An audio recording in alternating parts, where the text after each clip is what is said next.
শুভ সকাল বন্ধুরা, শুভ সকালের শুভেচ্ছা। তো অনেক দিন তোমাদের সঙ্গে দেখো আমার গাছের ফুলের শেয়ার করা হয়নি, তো সেই জন্য আজকে সকালবেলা তোমাদের সঙ্গে ফুলের শেয়ার করব বলে চলে এসেছি। দেখো আমার গাছে কত সুন্দর অপরাজিতা ফুল ফোটে, দেখতে পাচ্ছ? নীল আছে, তার সাথে এই যে সাদা অপরাজিতাও আছে, দুটো গাছই আমার আছে। তো সকালবেলায় ফুলগুলোকে এখন তুলবো, গাছে জল দেব, তারপর যা যা কাজ আছে সমস্ত কাজই করব। তো অনেক দিন ভাবছিলাম যে তোমাদের সঙ্গে একটু শেয়ার করব, তাই আজকে একটু শেয়ার করে দিলাম। আশা করি তোমাদের ভালো লাগছে, আমার তো ভালোই লাগে। তো ভিডিওটা দেখতে থাকো, আশা করি তোমাদের ভালো লাগবে। আর আমার শরীরের পরিস্থিতি হচ্ছে এরকমই, তো ওই জন্য তোমাদের সামনে খুব একটা আসছি না, কারণ শরীর খুবই খারাপ। বেশি কথা বললেই কাশি হচ্ছে, আর কালকে তো ভীষণ পরিমাণে জ্বর গেছে। সকালবেলা জ্বরটা একটু কম আছে বলে আর কি একটু কথা বলতে পারছি, ভিডিওটা শেয়ার করতে পারছি। তো চলো তোমরা দেখতে থাকো, আশা করি তোমাদের ভালো লাগবে ভিডিওটা, পাশে থেকো।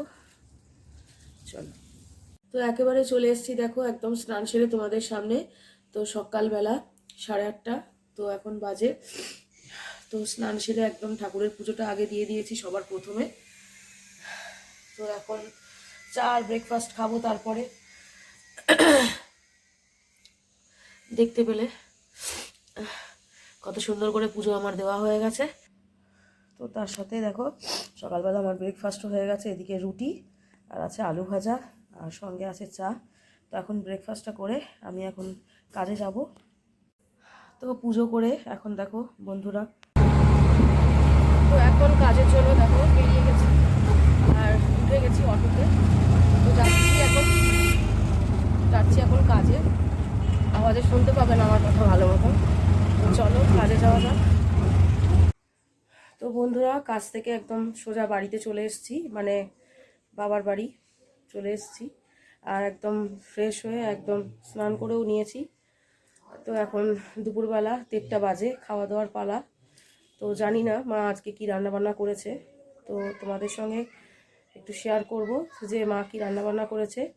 চলো তোমাদেরকে একটু দেখাই যে মা কি রান্না করেছে। তো শরীরটা ভালো না, যাই হোক আজকে একটু মানে রান্না বান্নার হাত থেকে ছুটি পাওয়া গেছে, ভালোই হয়েছে। আর মার হাতে রান্না মানে তো দারুণ ব্যাপার। তো চলো তোমাদের সাথে একটু শেয়ার করা যাক। তো দুপুরে দেখো আজকে রান্না হয়েছে, মানে মা রান্না করেছে মূলো শাক ভাজা, এদিকে লাউ দিয়ে আলু দিয়ে বড়ি দিয়ে একটা ঘন্ট করা হয়েছে, আর এদিকে হাঁড়িতে তো আছেই সাদা ভাত, তার সাথে আছে দেখো এখানে পার্শে মাছের একদম ঝাল, হ্যাঁ, আর ডিম আছেই। যাই হোক ভালো লাগবে খেতে আশা করি। সর্ষে বাটা দিয়ে মানে ধনে পাতা দিয়ে পার্শে মাছের এই ঝালটা করা হয়েছে। আর তার সাথে আছে হচ্ছে হাঁসের ডিমের ডালনা। শীতকালে হাঁসের ডিম একদম জাস্ট ওয়াও, আর খুবই ভালো লাগে আমার এই হাঁসের ডিমটা। তো এই আজকে রান্নাবান্না। আর শেষ পাতে দেখো আছে হচ্ছে টক দই। তো চলো এখন খাওয়া দাওয়ার পালা, খাওয়া দাওয়াটা সেরে নিই, তারপরে আবার তোমাদের সাথে কথা হচ্ছে। বাড়িতে চলে এসেছি, দেখতেই পাচ্ছ এখন আমার বাচ্চাটাই যে শুয়ে আছে, দেখেছো কত সুন্দর। যতটা পেরেছি তাড়াতাড়ি চলে আসারই চেষ্টা করেছি, বেশিক্ষণের জন্য যাইও নি। কাজের থেকে যেতে যেতেই বেজে গেছে 1টা, তো 4টে নাগাদই বেরিয়ে এসেছি বাড়ি থেকে। তো যাই হোক এই যে এখন বসে আছে, খেতে দিয়ে দিয়েছি আবার খাওয়া দাওয়া করে। আর আমাদেরও এদিকে চা রেডি, এই যে দুধ চা কমপ্লিট। এখন বিস্কুট দিয়ে যে দুধ চা খাবো, সন্ধ্যাবেলা 6টা বাজে এখন। চলে এসেছি দেখো একদম বন্ধুরা একদম রাতে। তো এখানে লিজা আমাদের খাচ্ছে, খাওয়া দাওয়া করছে, রাতের খাবার ওকেও দিয়ে দিয়েছি।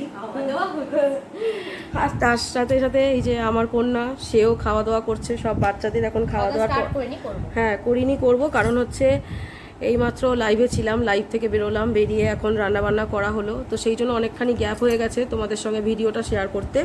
তো আজকে রাতের খাবারে এই যে করে নিয়েছি দেখো গরম গরম চাউমিন। এটা আমার আর আমার মেয়ের খুবই স্পেশাল খাবার, কারণ আমরা এটা খেতে খুবই ভালোবাসি। আর তার সাথে আছে দেখো পছন্দের খাবার, হ্যাঁ জয়নগরের মোয়া। তো এটা তো নতুন উঠেছে শীতকালের, তো এটা দেখে আবার আমার মেয়ের খুব খাওয়ার ইচ্ছা হয়েছে অনেক দিন ধরেই। তো আজকে বললাম চলো এটা কেনা যাক, তো সেই জন্য দেখতেই পাচ্ছ। তো জানি এর সাথে কম্বিনেশনটা ঠিক মানায় না, তো তো যাই হোক, তবুও আর কি খাওয়া, যেহেতু আমার মেয়ের খাওয়ার ইচ্ছা হয়েছে, তো এই হচ্ছে আমাদের আজকের রাতের খাবার। তো কেমন লাগলো আজকের ভিডিওটা? যতটা পেরেছি তোমাদেরকে শেয়ার করার চেষ্টা করেছি, অবশ্যই তোমরা কমেন্ট করে জানিও। তো চলো এখনকার মতন টাটা, গুড নাইট, সবাই ভালো থেকো, আর দেখা হবে তোমাদের সঙ্গে নেক্সট ভিডিওতে। ততক্ষণের জন্য শুভরাত্রি, টাটা, সবাই ভালো থেকো।